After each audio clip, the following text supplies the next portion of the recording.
Hi, and welcome to Safe Haven Psychotherapy and Hypnotherapy's Guide to Shinrin Yoku for Mental Wellbeing. This is my favourite part of the integrated therapy that I offer, and I'm honoured to be able to share one of my passions with you.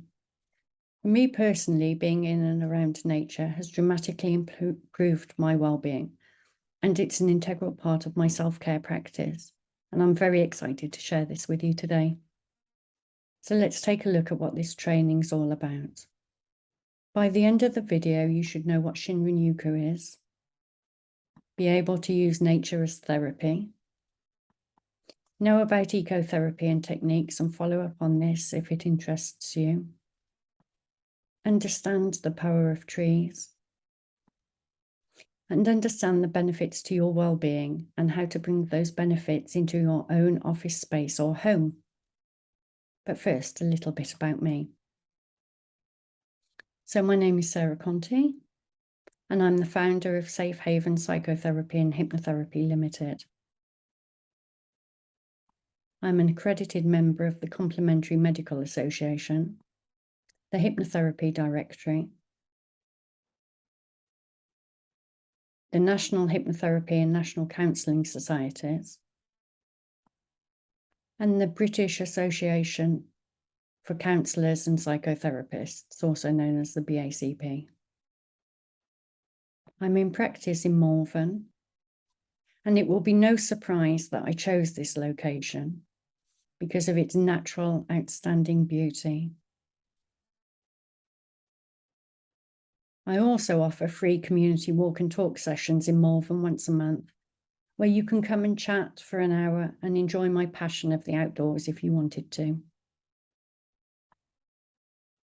It's also evident, my passion of the outdoors, in my private practice too. So let's take a look at what Shinrin Yoku or forest bathing is and how it can help you. You may have heard of forest bathing or Shinrin Yoku and have thought it involves swimming or bathing amongst trees. In reality, it rarely involves water at all, but the air that we breathe while walking shares some similarities with water in many ways. The air moves in currents and flows in waves, and this can be seen in countless patterns of floating clouds in the sky, for example. The air contains many ecosystems, including breeze-borne strands, insects, birds, pollen, soil and fungal spores, just to name a few. So technically, the air is like an ocean in which everyone bathes. During forest bathing, you immerse your senses in the special characteristics of the forest. So you take a slow walk through the forest or the woods, while focusing your senses on the multitude of ways the forest surrounds and touches you. You're able to feel the breeze, hear brooks and rivers as they flow, hear birds sing, and even see the trees moving. By tuning into your senses, you're able to reduce the volume and melodiousness of your inner thoughts. This allows your senses to bring you into the current moment, where you can now appreciate what the forest has to offer. Shinrin Yoku is not hiking through the forest, though. The focus of Shinrin Yoku is connections and relationships. Many people have never learned about the art of stillness in nature. The term Shinrin Yoku was first coined by Tomohide Akiyama. The idea behind it was to create a distinctive brand identity which linked visits to the forest to health and wellness-based ecotourism. Although this doesn't mean that Shinrin Yoku is a modern phenomenon. Many cultures have long been able to find healing in nature. In fact, until recently, all medicine came from herbs, roots, rituals, and even relationships with other creatures. Practically all pre-industrial native communities have customs, ceremonies, rituals, and medical techniques that were reliant upon nature's healing. Many are still based in the forest today. Wherever you find native people in the forest, you're bound to find forest-based healing practices. And recently, there's been a growing interest, a growing trend in forest healing practices, which appears to be in response to many failures experienced in mainstream medicine. During the pandemic, many people reconnected to nature on their daily walks and experienced for themselves their primeval connection to green spaces and the impact that that has on our well-being. Many people are finding value in being immersed in nature now, which addresses their physical, psychological, and spiritual well-being. In Japan and Korea, for example, entire national parks have been dedicated to forest healing as a result of research that has shown the benefits to our well-being. Using nature as therapy. So nature therapy is also referred to as ecotherapy or green therapy, and is the applied practice of developing the field of eco-psychology created by Theodore Roszak. Nature therapy is based on the belief that people form part of the web of life and that their psyche is not independent of or detached from the environment. Eco-psychology, guided by systems of theory, gives people the opportunity to discover their relationships with nature. Some teach and practice eco-psychology as a standalone technique. However, I integrate features of ecotherapy and mindfulness into my practice, and you can do this too. The core of ecotherapy is based on forming a connection with the earth and its systems. So the earth has a self-righting capacity for our mental health. You and the environment you live in are intrinsically intertwined and part of the natural ecosystem. This view is backed up by rigorous research. During a study by psychologist Terry Hartig, several participants were asked to finish a 40-minute cognitive task designed to induce mental fatigue. Once the task was completed, the participants were assigned one of 3 tasks to complete within 40 minutes. These were to walk in nature, to walk in an urban setting, or to sit quietly reading magazines or listening to music. The results of the study found that the participants who walked in nature were less angry, less mentally fatigued, and more positive than those who walked in an urban setting or read and listened to music. Being in nature actually has a positive mood-enhancing effect. In a further study on depression, 71% of the participants experienced a reduction of their symptoms of depression, in comparison to 49% of those who just walked through a shopping centre. The positive effects of being in nature is not just based on what people see, but what people experience through their other senses as well. A recent study concluded that those who suffered from psychological stress recovered quicker when they were exposed to the sounds of nature as opposed to sounds of traffic or urban areas. And other research has shown how the scent of plants and fruit resulted in fewer self-reports of depression. Although being in direct contact with nature has many benefits, it's not always necessary for the benefits to be experienced.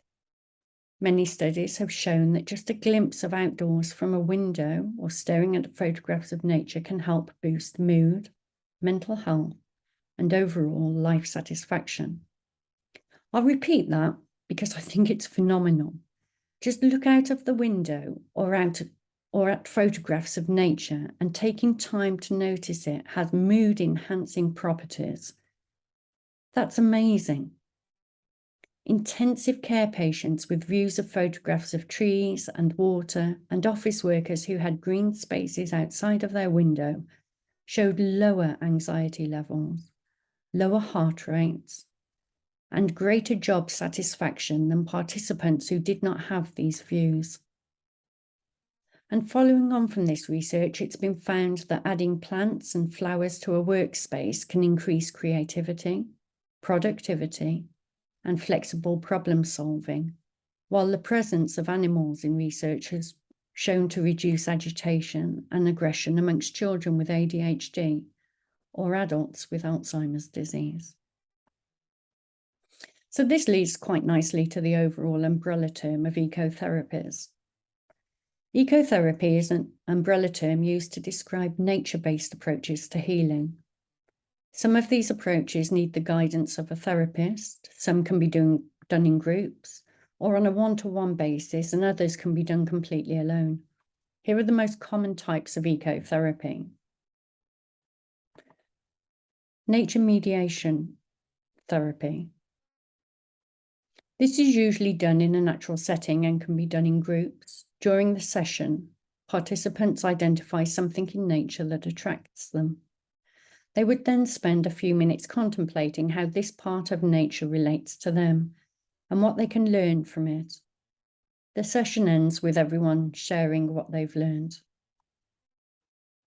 Horticultural therapy. So plants and garden-related activities can be used to promote well-being. It's not a new concept. Activities included in this type of ecotherapy are digging soil, planting seeds, weeding garden beds, trimming leaves, that kind of thing. And this type of therapy is recommended for those who feel stressed, burnt out, or abuse drugs or alcohol. Then we have animal therapy. During this type of ecotherapy, animals are introduced to the healing process.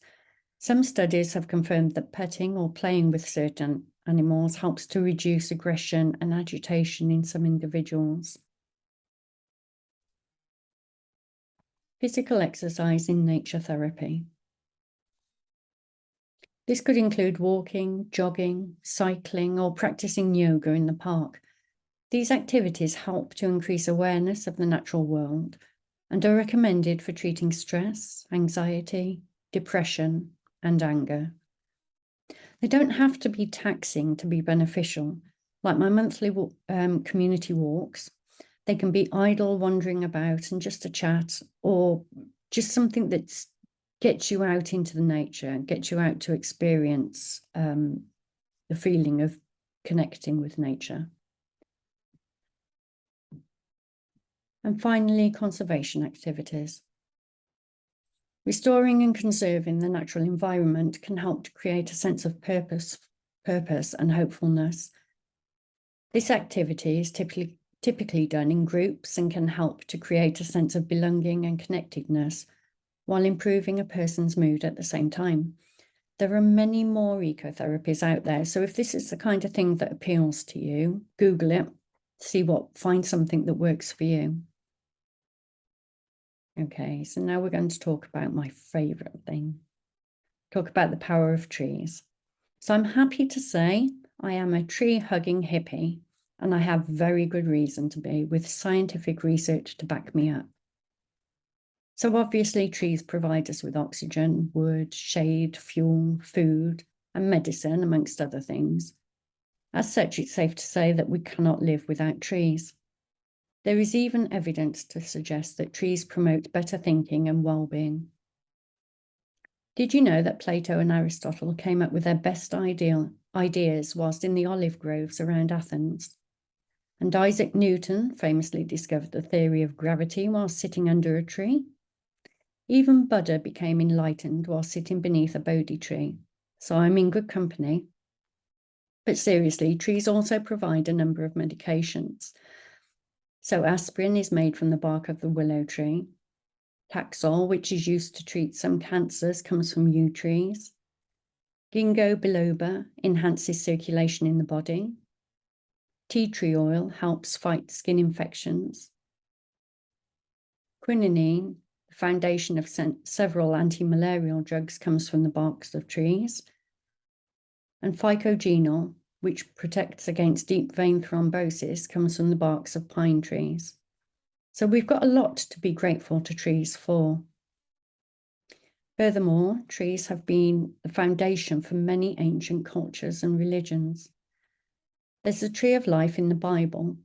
Buddha achieved enlightenment under the Bodhi tree, and Druids worship amongst sacred tree groves. Science has shown how trees emit energy vibrations that are slower, deeper, and more concentrated than other living things. And these vibrations actually give the vibe of stability, safety, and security, which most people tune into. Notice the next time you're walking amongst trees how your breathing and heart rate lower and become calmer. Trees have the ability to make us feel centered and to feel grounded. So what about the mental and physical benefits of forest bathing and green spaces? Research has demonstrated again and again that spending time in nature can improve your mood. 3 studies used a profile and mood state questionnaire, which is used to measure mood disorders and measure psychological responses. Based on the findings of the questionnaire, the participants were diagnosed with hypertension and COPD. The participants who were exposed to the forest had considerably lower scores in tension anxiety, depression, anger hostility, fatigue, and confusion, in addition to an increased vigor. One of the ways you can incorporate a sense of well-being in your own life is to practice elements of Shinrin Yoku. An easy starting point for this is to walk mindfully among trees and to stand still and to take notice. So on my Facebook page and my Instagram, I've talked about taking notice before. If you're feeling overwhelmed, it's a great way to quieten your mind, to allow you to focus at one problem at a time. In essence, what you're doing is a distraction technique. So when walking in woodland, notice the feel of the earth beneath your feet. Is it soft or hard? Listen to the sounds around you. Maybe you can hear birds or rustling leaves. Maybe you can hear other people talking. What can you smell? The damp ground, flowers. What can you see? Notice the colours, textures, and shapes around you. And one of my favourites is stand or sit still and look up. The symbolism of this is profound. We spend our lives looking forward in reality and metaphorically. To stop and look up can change your perspective on life and is a personal favourite of mine. All of these things can quieten your mind and give you space to focus on individual thoughts and ideas. Hug a tree, touch the bark, notice that feeling. As children, we played in nature. We were encouraged to notice these things that as adults we feel too grown up to do. But trust me, it's definitely worth it. These are just 2 simple acts that you can do. The research has shown that can be incorporated into a couple of minutes of practice a day, and they really do make a difference to the serotonin levels in your brain, encouraging feelings of well-being and happiness. Okay, so improve anxiety and depression. 2 studies measured the influence of forest bathing on anxiety and depression. One study involving alcoholics measured depression with the Beck Depression Inventory. It reported that there were significant improvements in depression for the forest group compared to the usual core control group. Conversely, another study assessed the outcome of anxiety and depression using the Hospital Anxiety and Depression Scale in women who had been diagnosed with exhaustion disorder. The study concluded that both the forest group and the waitlist control group saw improvements in their anxiety and depression scores after a 3-month intervention period, with no noteworthy difference between these groups. Reduce stress and stress hormones. One study assessed stress levels in women who were diagnosed with exhaustion disorder.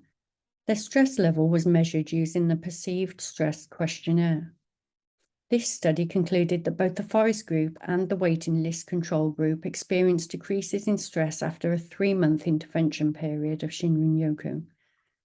Another study evaluated the effect of forest bathing on the stress hormone serum cortisol. It reported that cortisol levels were much lower in the forest group than the inner city group, and that these levels continued to decrease for several days after being immersed in the forest.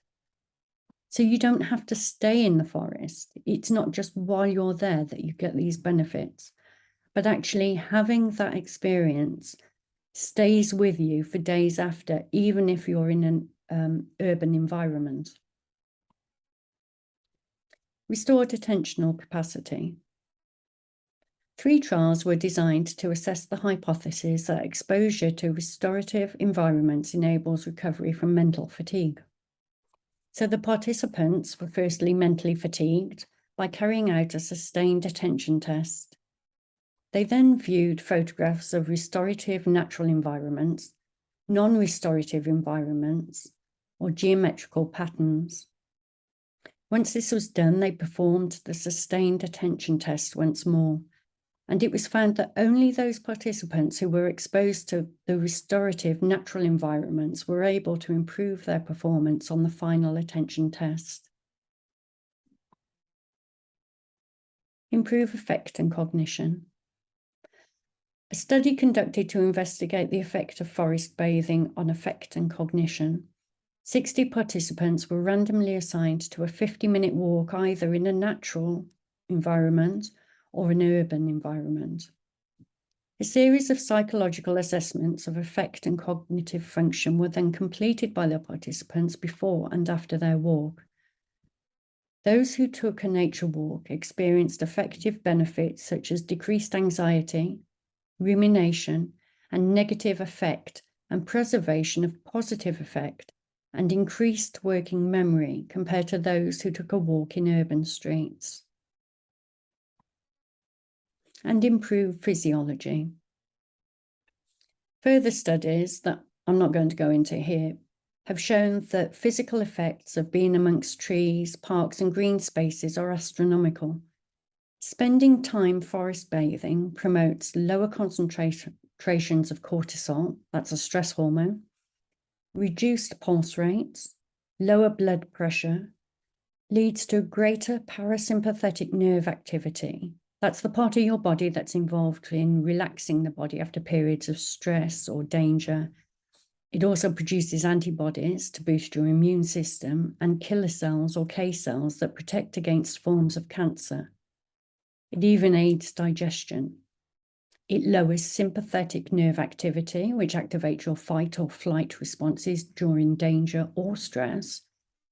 It changes our physiological responses to inflammation and promotes cytokines and C-reactive proteins that improve COPD. It improves skin and hair by increasing production of antioxidants, and improves cardiac and pulmonary function due to the photosins that are released in the forest by woodland trees. It's amazing to think that just being in nature biologically and psychologically improves all aspects of our well-being. But when you consider that we are body and mind linked beings that have evolved to be in and around nature, it makes perfect sense. So bringing the forest indoors. This is a practical thing that you can do to improve your well-being, something that you can do at home or in the workspace. So let's talk about bringing the forest indoors. It increases mental well-being. Other than creating the forest effect and improving mental well-being, as discussed earlier, there are many reasons why you should include plants in your home or your workspace. They oxygenate the air. Plants aid with breathing. So as you breathe in, you take oxygen into your body and release carbon dioxide as you exhale. Plants work in the opposite way. They absorb carbon dioxide and release oxygen. Therefore, the more plants you have in your home, the more oxygen there will be in your home. And that's never a bad thing. Oxygen impacts on every part of your body, every system within the body. They improve sleep. There are many plants which switch the process at night. That is, they release carbon dioxide and absorb oxygen. However, there are other plants that do not operate in this manner. So plants such as orchids and succulents, they actually release oxygen at night and are therefore great to have in your bedroom, helping to keep the oxygen levels high as you sleep. They reduce pollutants. The air inside your home can be between 2 and 5 times more polluted than the air outside, so plants can be used to purify the air. They operate in a similar way to sponges, so they soak up the toxic chemicals such as smoke or cleaning products or allergens. So what should you choose? If it's good enough for NASA, it's good enough for us, right? NASA developed the following list of the top 10 plants that are the best at air purifying. They had them in the International Space Station.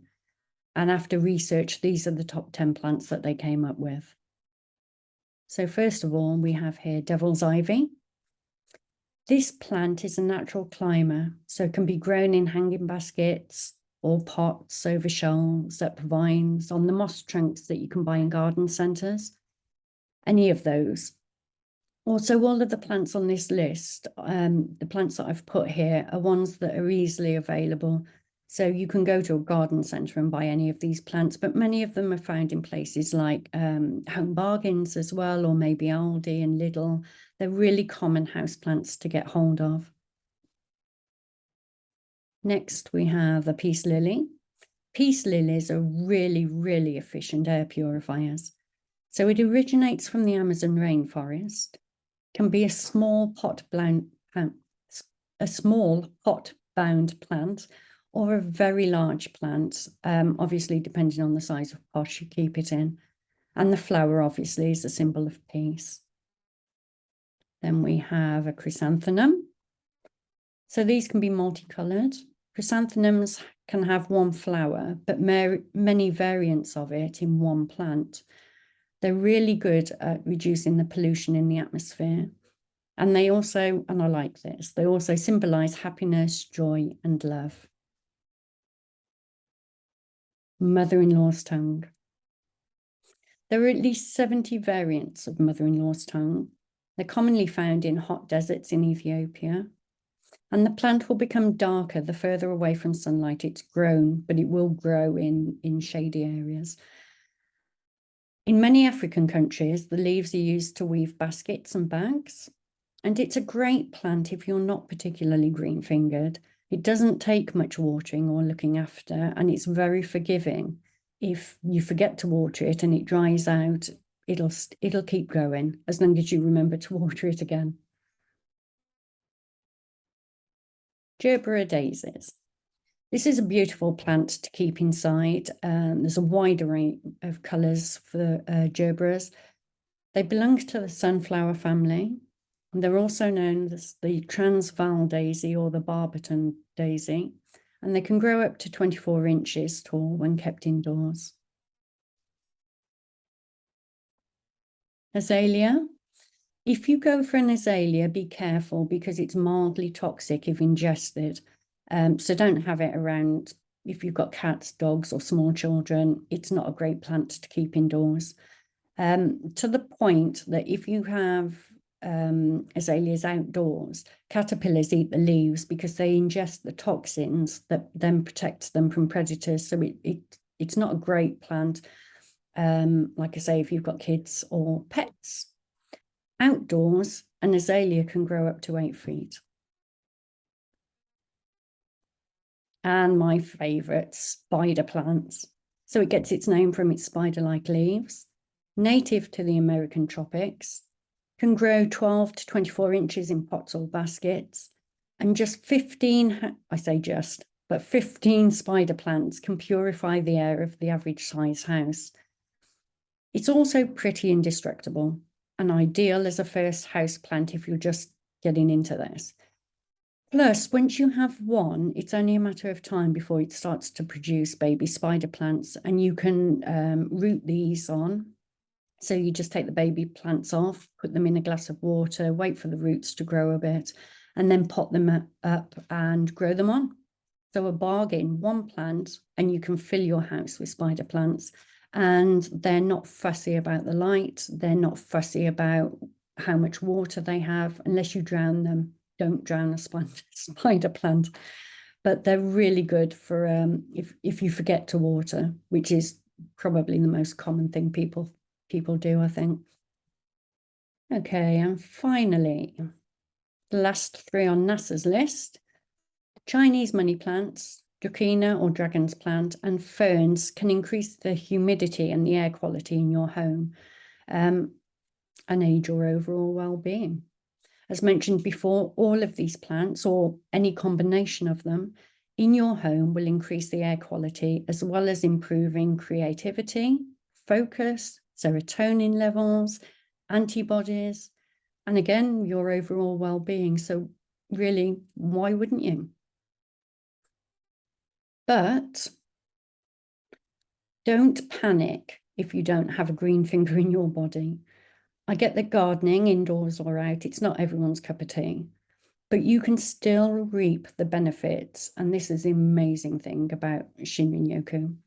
You can still reap the benefits of your primeval connection to nature simply by having natural pictures around your home or your office space. Even fake plants, that's right, plastic plants increase our well-being on a psychological level. So all is not lost. If you are a renowned plant killer, you can still gain the benefits. So everything I've talked to you about, I try to incorporate in my personal life too. So I understand it can be easier said than done to carve out time to be in nature without feeling that you're in a rush. But like I've said before, as the pandemic proved to so many people, it really can be worth the effort for your overall well-being. And hopefully you now have a better understanding of how and why it helps. Even in my practice, I use nature therapy anywhere I can, even if it's overtly. So for example, my office space is filled with plants and flowers, and I find great personal peace in being in green spaces. I feel gratitude for being in green spaces, which again boosts those lovely serotonin levels just from being around nature. And I'm passionate about passing this knowledge on so that you too can magpie anything you need from this training and improve your well-being too. So, to sum up, getting out into nature boosts our biological and mental resilience and well-being. And if you can't get out, bring nature in whatever form that is, bring it into your home. If you want to know any more about anything that I've talked about today, please do get in touch. My details are at the end of the video. So all that's left now is for me to say thank you. Thank you for watching this training video. I hope you've enjoyed it as much as I've enjoyed sharing this knowledge with you. And whatever you take away, please take care of your own well-being, mental or physical. And if you do need help, please do reach out to others. And finally, you can follow this link on my website, the QR code just to the side here, where you will find details of my upcoming community walks, also links to my social media and to my Facebook page. So come and follow me. Join me in my lunacy with plants. Thank you for your time, and I really hope that you enjoy the rest of your day. Thank you. Bye-bye.